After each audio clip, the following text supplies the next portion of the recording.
City of Cape Town says it will today demand and appeal for the emergency housing grant to be devolved down to the municipality.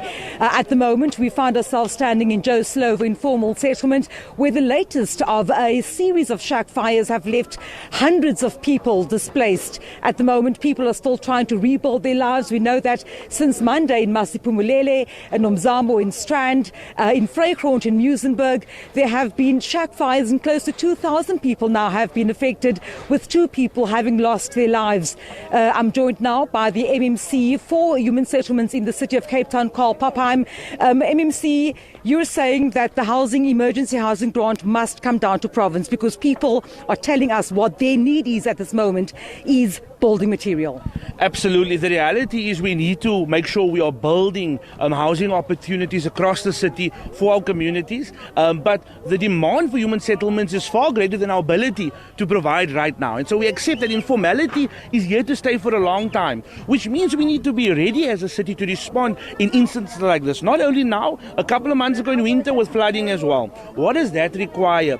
That when disaster situations such as this happens, people need to be able to rebuild their lives immediately. We can see it here across the board. We don't see tears, we don't see anguish, we see people wanting to get on with their lives and rebuild. And so the only way we can do that is if the emergency housing grant gets devolved to the city.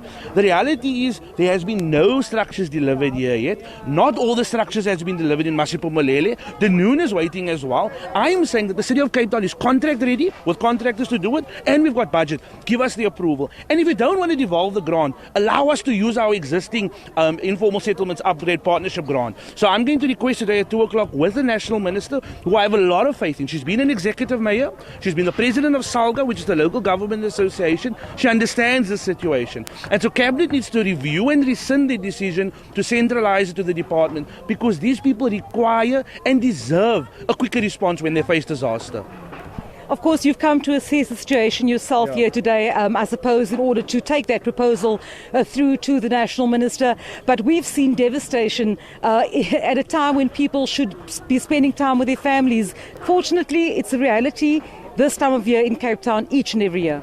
No, absolutely. The last 2 weeks have been probably the most difficult of my term of office in the last year and a half. There's nothing to be merry about. I can't even say compliments of the season, because there are individuals, my fellow Cape Townians, who are going through probably the worst time of their lives. And so what has been the only thing that has kept me going, and I think what has kept the people of Cape Town going, is our ability to be resilient, but to also stand together. I've seen communities in the most difficult situation work together to rebuild their lives in partnership with the city. We've seen our firefighters have been on the scene through Christmas, through Boxing Day. We've seen our disaster management officials, our national and city Department of Human Settlements officials have been on the ground. And so I've always known that no matter what Cape Town faces, we can get through it.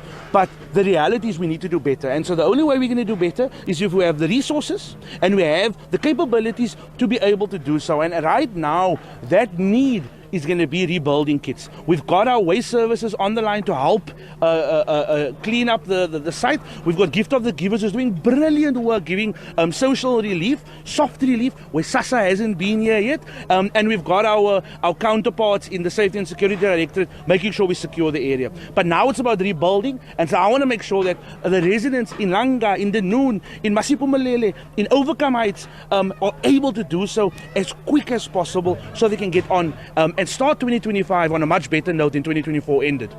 MMC, thank you so much for your time there. Of course, Mayoral Committee Member for Human Settlements in the City of Cape Town, Carl Papheim, literally just reiterating what some of the community members and leaders have been telling us here this afternoon, that their most pressing need at this point in time would be building materials, and the MMC saying that he'll certainly raise this matter when he meets with the National Human Settlements Minister this afternoon to request and to appeal for the emergency housing grant to be devolved down to the municipality, so that the people behind me can be assisted as soon as possible with those emergency building kits to protect themselves and their families from the elements like the extreme sunshine and hot weather we've been seeing happening over Cape Town this week, as well as windy conditions. Of course, people's main priority now is to have shelter.